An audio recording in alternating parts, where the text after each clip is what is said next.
கர்த்தர் நல்லவர். இந்த அதிகாலை வேளையில் கர்த்தரை தேடி வந்திருக்கிற உங்கள் ஒவ்வொருவரையும் இயேசுவின் நாமத்தினால் நான் என் மனைவியும் வாழ்த்தி வரவேற்கிறோம். Praise the Lord. கர்த்தர் அற்புதமாய் நடத்துவாராக. ஜெபமே ஜெயம் என்பது உண்மை. அதனால தான் கடவுள் இந்த நிகழ்ச்சிக்கு அந்த பேரை கொடுத்துருக்காரு. பரிசுத்த ஆவியானவரை வாழ்த்தி வரவேற்போம். அற்புதமாய் கர்த்தர் நம்ம கற்பித்த ஜெபத்தை செய்து இந்த ஆசீர்வாதமான இந்த ப்ரேயர் மீட்டிங் ரொம்ப அபிஷேகம் நிறைந்ததாக இருக்க வேண்டும் என்று சங்கீதா ஜெபிக்க நான் விரும்பி கேட்கிறேன். பரமண்டங்களில் இருக்கிற எங்கள் பிதாவே, உம்முடைய நாமம் பரிசுத்தப்படுவதாக, உம்முடைய ராஜ்யம் வருவதாக, உம்முடைய சித்தம் பரமண்டலத்திலே செய்யப்படுகிறது போல பூமியிலேயும் செய்யப்படுவதாக. எங்களுக்கு வேண்டிய ஆகாரத்தை இன்று எங்களுக்கு தாரும். எங்கள் கடனாளிகளுக்கு நாங்கள் மன்னிக்கிறது போல எங்கள் கடன்களை எங்களுக்கு மன்னியும். எங்களை சோதனைக்குட்பட பண்ணாமல் தீமை என்று எங்களை ரட்சித்துக் கொள்ளும். ராஜ்யமும் வல்லமையும் மகிமையும் என்றென்றைக்கும் உம்முடையவைகளே. ஆமேன். பிதாவே, நன்றி செலுத்துகிறோம். கர்த்தராகிய இயேசுவின் நாமத்தினால் ஜெபிக்கிறோம். ஆண்டவரே ஸ்தோத்திரம். இந்த நேரத்தில் ஆண்டவரே, நாங்கள் எல்லாரும் இந்த ஜெபமே ஜெயம் கூடுகையில் சேர்ந்து உம்மை நோக்கி பார்க்க செய்த கிருபைக்காமுக்கு நன்றி பிதாவே ஸ்தோத்திரம். விலையேற பெற்ற இயேசு கிறிஸ்துவின் திருரத்தத்தினால் கழுவப்பட்ட நீதிமான்களாக உம்முடைய பிள்ளைகளாக வந்து இருக்கிறோம். கர்த்தாவே, அப்பா பிதாவே, நீர் எங்களுடைய வாழ்க்கையில் நல்ல வரும் நன்மைகளை செய்கிறவருமா இருக்கிறீரே. அதுக்கு நமக்கு கோடி நன்றி, கோடி ஸ்தோத்திரம். அப்பா பிதாவே, இந்த நாளில் ஆண்டவரே, இந்த நாள் வரைக்கும் எங்களை கண்ணின் கண்மணி போல காத்த உடைய கிருபைக்காமுக்கு நன்றி அப்பா. ஸ்தோத்தரிக்கிறோம் தகப்பனே, ஸ்தோத்தரிக்கிறோம். தொடர்ந்து உடைய கிருபையினால் எங்களை வழி நடத்துவீராக. இந்த நேரத்தில் கர்த்தாவே, இந்த வாரத்தை நாங்கள் ஆரம்பிக்கிறோம். ஆண்டவரே, எங்களுக்கு தேவையான உற்சாகம் பலன் உம்மிடத்திலிருந்து வரட்டும். கர்த்தாவே, உடைய வார்த்தையை கொண்டு எங்களை திடப்படுத்துவீராக, பலப்படுத்துவீராக. கர்த்தாவே, இந்த நேரத்தில் ஆண்டவரே, நீங்கள் எந்த வார்த்தையை கொண்டு எங்களோட பேச நினைக்கிறீங்களோ அந்த வார்த்தையை கொண்டு கர்த்தாவே எங்களோட பேசுவீராக. உடைய பரிசுத்த ஆவியானவரால் நிரப்புவீராக. இந்த ஜெபத்தை பார்த்து கொண்டு இருக்கிற அனைவரையும் உடைய ஆவியை கொண்டு நிரப்புவீராக. உங்களுடைய பிரசன்னம் எங்களோடு இருக்கட்டும். கர்த்தாவே, உங்களுடைய ஆண்டவரே பிரசன்னத்தை நாங்கள் உணரும்படியாக கிருபை செய்வீராக. இந்த ஜெபம் நேரம் எங்களுக்கு ஒரு மகா பெரிய விடுதலை நேரமாக இருக்கட்டும். கர்த்தாவே, தொடர்ந்து நீர் வழி நடத்துவீராக. இயேசுவின் நாமத்தினாலே ஜெபிக்கிறேன் ஜீவனுள்ள நல்ல பிதாவே. ஆமேன். so much. பரிசுத்த ஆவியானவர் நமக்கு உதவி செய்வாராக, பலப்படுத்துவாராக. இதை பார்த்து கொண்டிருக்கிறவர்களுக்கு ஒரு அன்பான வேண்டுகோள், நிறைய பேருக்கு இதை ஷேர் பண்ணுங்கள். இன்னும் சப்ஸ்கிரைப் பண்ணாதவங்க சப்ஸ்கிரைப் பண்ணுங்கள். நீங்கள் ஒரு ஷேர் மூலமாய் பல உயிர்களை காப்பாற்ற முடியும். பல டிஸ்கரேஜ் பீப்புள், மோட்டிவேஷனே இல்லாமல் ரொம்ப சோர்வில் இருக்கிற மக்களுக்கு இந்த வார்த்தைகள் செல்லும் போது அவர்களுக்கு, விசுவாசிகளுக்கு நல்ல நம்பிக்கை உண்டாக முடியும். சுவிசேஷம், கர்த்தர் இயேசுவை குறித்து நாம் பேசுகிறோம், அவருடைய திட்டங்களை குறித்து பேசுகிறோம், அவர் திருமணத்தை எப்படி வைத்திருக்காரு நம்ம கொஞ்ச நாளாக இப்போ பேசிட்டு வருகிறோம். ஆகவே இதெல்லாம் நீங்கள் ஷேர் பண்ணும்போது பலருக்கு இது உதவியாய் இருக்கும். உண்மையாக நான் விசுவாசிக்கிறேன். நிஜமாகவே பலர் இதனாலே தொடப்படுவார்கள். இயேசு கிறிஸ்துவோடைய அன்பை, ஆண்டவராக இயேசு கிறிஸ்துவோடைய அன்பை புரிந்து கொள்வார்கள். நிறைய பேர் ரட்சிக்கப்பட போகிறாங்க. நம் ஜெபிக்கிற எல்லா ஜெபத்திற்கும் கர்த்தர் பதில் தருகிறார். ஜெபமே ஜெயம். ஹல்லேலூயா. இப்போ ஏன் இந்த வார்த்தையை பிரசங்கம் பண்ணுறோன்றது உங்களுக்கு நான் ஏற்கனவே சொல்லியிருக்கிறேன். மீண்டுமாய் ஞாபகப்படுத்த விரும்புகிறேன். விசுவாசம் உள்ள ஜெபம் பிணியாளியை ரட்சிக்கும். இன்றைக்கி சபைகளில் மக்கள் ஜெபிக்கிறாங்க, ஆனால் வார்த்தை இல்லை. அன்றைக்கி ஒரு சகோதரி சொல்கிறாங்க, நல்லா ஜெபம் பண்ணுவாங்க, ஆனால் இன்றைக்கி வசனத்தை கேட்டு ஜெபிக்கும் போது ரொம்ப நல்லா இருக்குங்க, ஒரு தைரியமாக இருக்குது. இன்னும் ஜெபம் பண்ணுறதுல ஒரு வல்லமை இருக்குது. உண்மைதான். ஏன்னா ஜெபத்தில் நமக்கு தைரியத்தை தருகிறதே கடவுளுடைய வார்த்தை. இப்போ இந்த கடவுளுடைய வார்த்தை நமக்கு மகா பெரிய விதத்தில் உதவி செய்கிறது. ஹல்லேலூயா, பிரைஸ் தி லார்ட். இப்போ திருமணத்தை குறித்து நாம் பார்த்த நாட்களில் இப்பொழுது நாம் என்ன பார்க்க போகிறோம்னா, இது வரைக்கும் பார்த்து வந்த காரியங்கள்லாம் அறிக்கை பண்ணுவதுக்கு நேரம் இல்லை. ஆனால் ரொம்ப சின்னதாக சொல்கிறோம் பாருங்கள். இது கர்த்தரால் உண்டானது. இது ஒரு உடன்படிக்கை பந்தம். இதில் நாம் ரொம்ப முக்கியமாக இதில் நாம் பார்க்கும்போது ரொம்ப ஒரு பரஸ்பர அன்பும் காதலும் ஒரு மரியாதையும் இதில் இருக்கும்போது ரொம்ப அற்புதமாக நடக்குது எல்லாமே. அது பவுல் பயன்படுத்துகிற இதெல்லாம் ரொம்ப அற்புதமாக பயன்படுத்துகிறார். எடுத்துக்காட்டலாம், கிறிஸ்து சபையை நேசிக்கிறத போல கணவன் மனைவி நேசிக்கணும். கிறிஸ்துவ சபை மதிக்கிறது போல மனைவி கணவன் பயபக்தியாக இருக்கணும். இதெல்லாம் ரொம்ப அற்புதமான இல்லஸ்ட்ரேஷன்ஸ். யோசிக்கவே முடியாது. அதனால் கண்டிப்பாக இது பவுல் யோசிச்சாலும் இது எழுதியிருக்க முடியாது. பரிசுத்த ஆவியானவர் நம்ம சபைக்கு கொடுத்த பெரிய ஒரு அற்புதமான ரெவலேஷன்ஸ், அற்புதமான வெளிப்பாடுகள் இதெல்லாம். ஆகவே தொடர்ந்து நம்ம தியானிப்போம். அதுக்கப்புறம் த பர்பஸஸ் ஆஃப் மேரேஜ் பார்த்தோம். ஒரு கம்பேனியன்ஷிப், ஒரு நல்ல ஒரு துணையாய் கணவனுக்கு மனைவிக்கு கணவனுக்கு கடவுள் தராரு. அடுத்தது டு ப்ரோக்ரியேட். சந்ததியை உருவாக்கணும். இருவரும் சேரணும், கணவன் மனைவியாக வாழணும், அவர்கள் பிள்ளைகளை பெற்றெடுக்கணும், குடும்பங்கள் அமைக்கப்படணும், பிள்ளைகள் வளர்ந்து கர்த்தருக்குள்ளாய் அவர்கள் அற்புதமாய் வரணும். இதெல்லாம் பார்த்து பெற்றோர்கள் சந்தோஷப்படணும். பிள்ளைங்க நம்மளோட நல்லா இருக்கிறத பார்த்து பெற்றோர்கள் சந்தோஷப்படணுமே ஒழிய பொறாமப்படக்கூடாது. எங்கள் அப்பா ஒரு கூட வேலை செஞ்சவர் ஒருத்தர் சொன்னாரா, நம்மளை விடலாம் நம்ம பிள்ளைங்க அதிகமாக படிச்சிடக்கூடாதுங்க. நம்ம எவ்வளோ படிச்சிருக்கோமோ அந்த அளவுக்கு அப்புறமா மதிக்காமல் போயிடுவானுங்க. இதெல்லாம் ரொம்ப தவறு. எங்கள் பெற்றோர்கள்லாம் எங்களை அப்படி பண்ணல. அவங்கள விட எங்களை நல்லா படிக்க வச்சாங்க. அவங்களோட இன்னும் அவங்களுக்கு கிடைக்காதெல்லாம் எங்களுக்கு கிடைக்கும்படி செஞ்சாங்க. நாங்கள் என்ன பண்ணுறோம், எங்கள் பிள்ளைகளுக்கு இன்னும் நல்ல காரியங்களை செய்ய கொடுக்க விரும்புகிறோம்.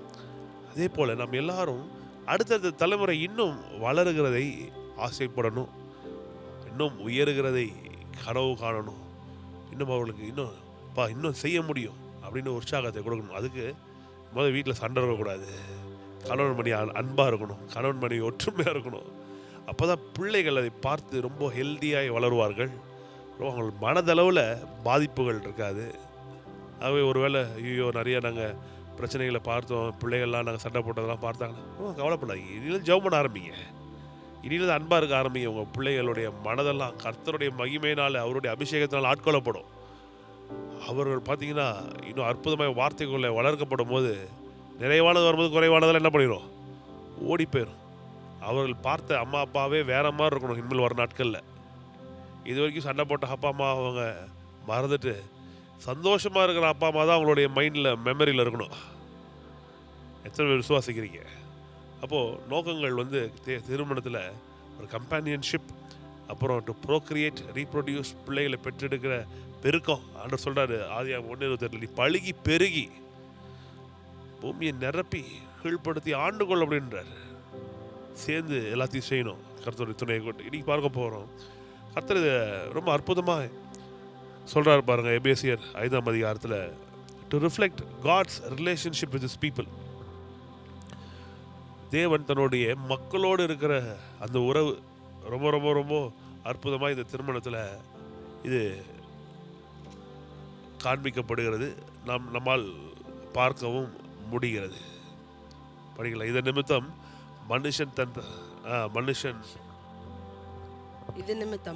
தன் தகப்பனையும் தன் தாயும் விட்டு தன் மனைவியுடன் இசைந்து இருவரும் ஒரே மாம்சமாய் இருப்பார்கள். இந்த ரகசியம் பெரியது. நான் கிறிஸ்துவை பற்றியும் சபையை பற்றியும் சொல்லுகிறேன். கிறிஸ்துவை பற்றியும் சபையை பற்றி இதை சொல்லுகிறேன் அப்படின்றார். அப்போது இந்த ரகசியம் ரொம்ப பெரியது. கிறிஸ்துவுக்கும் சபைக்கும் இருக்கிற அந்த உறவு, அது ரகசியம் ரொம்ப பெருசு. அதே மாதிரி தான் கணவன் மனைவிக்கு இடையே இருக்கிற அந்த உறவு ரொம்ப ரொம்ப பெரியது. அது ஒரு ரகசியம். சில பேருக்கெல்லாம் புரியவே புரியாது. என்னடா இது, எப்படா இப்படி ஒற்றுமையாக இருக்காங்க, இப்படி செய்கிறாங்க. இது ரகசியம் ரொம்ப பெரியது. அதனால தான் இந்த கிறிஸ்தவ வாழ்க்கை, கிறிஸ்தவ குடும்பங்கள் வார்த்தையின் அடிப்படையில் இருக்கும்போது மற்றவர்களுக்கெல்லாம் புரியாத புதிராகவே இருக்கும். என்ன நடக்குது இந்த வீட்டில், இவர்கள் மட்டும் எப்படி சந்தோஷமாக இருக்கிறாங்க, இவர்கள் மட்டும் எப்படி கர்த்தர் ஆசீர்வதிச்சு வச்சுருக்காரு, இவங்க கடவுள் எப்படி இந்த குடும்பத்தை இப்படி வச்சுருக்காரு. நம்ம ஏன் அப்படி ஆகிறோன்னா, கர்த்தருக்கு பயந்து ஆளுக்கு நம்முடைய ஈகோ இதெல்லாம் விட்டு பிரிந்து என்ன பண்ணுறோம், இல்லை நான் என் மனைவியும் வெவ்வேறு ஆளுகள் கிடையாது, நான் என் மனைவி ஒருவராக இருக்கிறோம், ஒரே சரீரமாக இருக்கிறோம். எப்படி மனுஷன் தன் தகப்பனையும் தன் தாயும் விட்டு தன் மனைவியுடன் இசைந்து இருவரும் ஒரே மாம்சமாக இருக்கிறார்களோ சொல்லுங்க. இந்த ரகசியம் ரொம்ப பெருசு. இந்த ரகசியம் ரொம்ப பெரியது. எப்படி 2 பேரும் ஒரு ஆளானாங்க, இந்த ரகசியம் ரொம்ப பெருசு சொல்லிட்டு சொல்கிறாரு. நான் கிறிஸ்துவை குறித்தும் கிறிஸ்துவை குறித்து என்ன பண்ணுறேன்றாரு, கிறிஸ்துவை பற்றியும் சபையை பற்றியும் சொல்லுகிறேன்றார். அப்போது இந்த ஒரு இடத்துல பயன்படுத்துகிறாரு பாருங்க. புருஷங்க மனைவி அன்பு கூறுங்க, மனைவி புருஷங்களை கீழ்ப்படிங்க, எல்லாத்தையும் சொல்லிட்டு சொல்கிறாரு. ரகசியம் பெரியது. என்னது? கிறிஸ்துவை பற்றியும் சபையை பற்றியுமான அந்த ரகசியம் ரொம்ப பெரியது. ஜீசஸ் வராருங்க, மனவாட்டி ஆகிய சபையை எடுத்துக்கொள்வதற்காக, தன்னுடன் வைத்துக் கொள்வதற்காக ஆண்டவர் வராரு. 2000 வருஷம் ஆயிடுச்சுன்னு நினைக்க வேணாம். ஆண்டவர் சீக்கிரமாய் வருகிறார். சோர்ந்து போகாமல் நம்ம ஜெபிக்கணும். அதனால தான் குடும்பங்கள் வேதத்தின் அடிப்படையில் இருக்கணும். குடும்பங்களில் கர்த்தருக்கு பயப்படுற பயம் இருக்கணும். குடும்பங்கள் அற்புதமாக இருந்து நாம் கர்த்தருடைய வார்த்தையின்படி நடக்கும்போது அங்கே மகா பெரிய விதத்தில் அற்புதங்கள் நடக்குது. ஆகவே இந்த காலை வேளையில் நம்ம ஜெபம் பண்ண போகிறோம். கர்த்தாவே உதவி செய்வீராகன்ட்டு. ஆமென். நல்ல அற்புதமாக கர்த்தர் உதவி செய்வாராக. ஒவ்வொரு குடும்பத்துக்காக ஜெபம் பண்ணுவோம்ப்பா. பிதாவே நன்றி செலுத்துகிறோம். கர்த்தராகி இயேசுவின் நாமத்தினால் நம்ம இடத்துல வந்து இருக்கிறோம். கர்த்தாவே இயேசுவின் நாமத்தினால ஜெபிக்கிறோம் அப்பா. பிதாவே உமக்கு நன்றி ஆண்டவரே. எங்களை எங்கேயோ தகுதி இல்லாத எங்களை தகுதிப்படுத்தி நம்முடைய மகாபெரிய கிருபைக்கு நமக்கு நன்றி அப்பா. பிதாவே ஸ்தோத்திரம். நம்முடைய ஒரே பேரான குமாரனே எங்களுக்காக கொடுத்தீங்களே, எங்களை மீட்கிறதுக்காக கொடுத்தீங்களே, நமக்கு நன்றி பிதாவே. நமக்கு நன்றி. உடைய ஆவியை ஊற்றி எங்களை பலப்படுத்தி இருக்கிறீங்களே, அதுக்கு நமக்கு நன்றி. நன்றி ஆண்டவரே. ஆண்டவரே எங்களுக்கு உதவியாளராக உம்முடைய ஆவியானவரை கொடுத்துருக்கீங்களா, அதுக்கு நமக்கு கோடி ஸ்தோத்திரம், கோடி நன்றி ஆண்டவரே, கோடி நன்றி அப்பா. பிதாவே என்று கூப்பிடப்படுகிற புத்திர சுவிகாரத்தின் ஆவியை கொடுத்துருக்கீங்களா, அதுக்கு நமக்கு நன்றி ஆண்டவரே, ஸ்தோத்திரம். தேவன் எங்களுக்கு பயமுள்ள ஆவியை கொடுக்காமல் அன்பும் பலமும் தெளிந்த புத்தியும் உள்ள ஆவியை கொடுத்துருக்கீங்களா, அதுக்கு நமக்கு நன்றி, கோடி ஸ்தோத்திரம் அப்பா. இந்த நேரத்தில் கர்த்தாவே குடும்பங்களுக்காக வருகிறோம் கர்த்தாவே. குடும்பங்களை நீர் ஏற்படுத்தினீர் என்று நாங்கள் விசுவாசிக்கிறோம். வார்த்தையின்படியே கர்த்தாவே, நீர் சொல்லின வார்த்தையின்படியே கர்த்தாவே ஸ்தோத்திரம். குடும்பங்கள் நீர் ஏற்படுத்தினது கர்த்தாவே ஸ்தோத்திரம். அதுக்கு நமக்கு நன்றி. நன்றி அப்பா. இந்த குடும்பங்களுக்காக உம்முடைய ஸ்தோத்தரிக்கிறேன் கர்த்தாவே. குடும்பங்களுக்கு இடையே ஆண்டவர் நல்ல ஒரு சமாதான சந்தோஷம் குடும்பங்களில் உண்டாகட்டும் கர்த்தாவே. கணவன் மனைவியிடையே ஒரு நல்ல சந்தோஷ சமாதானம் உண்டாகட்டும் கர்த்தாவே. கிறிஸ்து சபையை நேசிக்கிறது போல கணவர்கள் ஆண்டவரை மனைவிகளை நேசிப்பார்களாக. ஆண்டவரே கிறிஸ்துவை மதிக்கிறது போல ஆண்டவரை மனைவிகள் ஆண்டவரே புருஷர்களை மதிப்பார்களாக. ஆண்டவரே இந்த கீழ்ப்படிந்து நடப்பார்களாக கர்த்தாவே. இந்த ஒரு அன்பு கணவன் மனைவியிடையே அது அன்பு பெருகட்டும் கர்த்தாவே. இதை பார்க்கிற பிள்ளைகள் ஆண்டவரே ஸ்தோத்திரம் கிறிஸ்துவுக்குள்ளார ஆண்டவரே நல்லபடியாக வளர்க்கப்படுவார்களாக. ஒரு நல்ல ஒரு ஸ்ட்ராங்கான குடும்பங்கள் இயேசுவின் நாமத்தால் கட்டி எழுப்பப்படட்டும் கர்த்தாவே. பரிசுத்த ஆவியானவர் உதவி செய்வீராக. இயேசுவின் நாமத்தினால கேட்கிறோம் பிதாவே, செய்வீராக கர்த்தாவே. இதன் மூலமாக நல்ல குடும்பங்கள் எழும்புவதன் மூலமாக உம்முடைய ராஜ்யம் கட்டப்படட்டும். ஒவ்வொரு குடும்பங்களும் எழும்பி கர்த்தருடைய ராஜ்யத்தை எழும்பி கட்டுவார்களாக. இயேசு நாமத்தை நாங்கள் கேட்கிறோம் ஆண்டவரே. ஒவ்வொரு குடும்பங்களில் இருக்கிற சமாதான பிரச்சனை குறையட்டும் இயேசு நாமத்தை. எல்லாம் சமாதான பிரச்சனையை ஆண்டவரே எல்லா சண்டைகளை கொண்டு வருகிற பிசாசை நாங்கள் இயேசுவின் நாமத்தால் கடிந்து கட்டி அப்புறப்படுத்துகிறோம் கர்த்தாவே. சந்தோஷம் சமாதானம் உண்டாகட்டும், சுகம் உண்டாகட்டும். வியாதியினால் கஷ்டப்பட்டு இருக்க குடும்பங்கள், வியாதியினால் சண்டை வர்ற குடும்பங்கள் எல்லாவற்றையும் கர்த்தாவே ஆண்டவரே யெகோவா ராஃபா என் பரிகாரி தேவன், நீங்கள் சுகத்தை கட்டளையிடுவீராக, சுகத்தை கொடுப்பீராக. எவ்வளோ ஆண்டவரே ஹாஸ்பிட்டலைஸ் ஆகி ஆண்டவரே குடும்பங்களில் சமாதானம் இல்லாமல் தவித்து கொண்டு இருக்கிற ஜனங்களுக்காக இடத்துல வந்து நிற்கிறோம் கர்த்தாவே. அந்த குடும்பங்களில் ஆண்டவரே தெய்வீக சுகம் உண்டாகட்டும். பரிசுத்த ஆவியானவர் பலவீனப்பட்ட உறுப்புகளில் அசைவாடுவீராக. பரிசுத்த ஆவியானவர் அசைவாடி ஒழுங்கின்மையும் வெறுமையுமான ஆண்டவரே உடலிலையும் ஒழுங்கின்மையும் வெறுமையுமான உறவுகள்லையும் பரிசுத்த ஆவியானவர் அசைவாடி கர்த்தாவே ஒழுங்கும் ஆண்டவரே அங்கே சுகமும் ஆண்டவரே இருக்க முடியாது கிருபை செய்வீராக. சமாதானம் இருக்க முடியாது கிருபை செய்வீராக. ஆண்டவரே கடன் பிரச்சனையில் சிக்கி ஆண்டவரே அதனால குடும்பத்தில் மிகப்பெரிய ஆண்டவரே சண்டை சச்சரவுகளில் சந்தித்து கொண்டிருக்கிற இடத்துல வருகிறேன் கர்த்தாவே. அந்த கடன் பிரச்சனை ஆண்டவரே சமாதானத்துக்கு விரோதமாக இருக்கிற அந்த கடன் பிரச்சனையை இயேசுவின் நாமத்தை நாங்கள் கடிந்து கட்டி அப்புறப்படுத்துகிறோம். இந்த நொடி பொழுதிலே ஆண்டவரே இன்றைய நாள் மிகப்பெரிய அற்புதத்தின் நாளாக இருக்கட்டும் கர்த்தாவே. ஆண்டவரை எதிர்பார்த்து கொண்டிருக்கிற இடங்கள்லேருந்து பண வரவுகள் உண்டாகட்டும். சூப்பர் நேச்சுரல் மணி ஃப்ளோ, சூப்பர் நேச்சுரலாக இயற்கைக்கும் அப்பாற்பட்ட விதத்தில் ஆண்டவரே பண வரவுகள் உண்டாகட்டும். ஜனங்களை வாழ வைப்பீராக. உம்முடைய ஜனங்களை கர்த்தாவே நீ நல்ல தகப்பனாக இருக்கிறீர். பொல்லாத தகப்பன்மார்களே பிள்ளைகள் கேட்கிறத கொடுக்க நினைக்கும் போது கர்த்தாவே நீர் ஆண்டவரை நாங்கள் கேட்கிறதை கொடுக்க அறிந்த நல்ல தகப்பனாக இருக்கிறீர் கர்த்தாவே. ஆண்டவரே நல்ல தகப்பன்ட்ட உம்முடைய பிள்ளைகளாக வந்து கேட்கவும் கர்த்தாவே சுகத்தை கொடுப்பீராக, செழிப்பை கொடுப்பீராக, குடும்பத்தில் சமாதானத்தை கொடுப்பீராக. உம்முடைய ராஜ்யம் ஆண்டவரே நல்லா கட்டப்படட்டும் கர்த்தாவே. எங்கள் மூலமாக எங்களை எடுத்து பயன்படுத்துவீராக கர்த்தாவே. நீங்கள் அப்படியே செய்யப்படுற கிருபை காமுக்கு நன்றி. எல்லா ஜெபங்களையும் இயேசுவின் நாமத்தினால் நாங்கள் ஏறெடுக்கிறோம் ஜீவனுள்ள நல்ல பிதாவே, ஆமேன். அற்புதமான ஜெபம், விசுவாசமுள்ள ஜெபம், பதில்களை கொண்டு வருகிற ஜெபமாய் இந்த ஜெபம் இருக்கிறது நான் விசுவாசிக்கிறேன். ஆகவே தேவ பிள்ளைகள் விசுவாசமாக இருங்க, தைரியமாக இருங்க. இந்த நாள் உங்களுக்கு ரொம்ப இன்பமான இனிய நாளாய் அமைவதாக.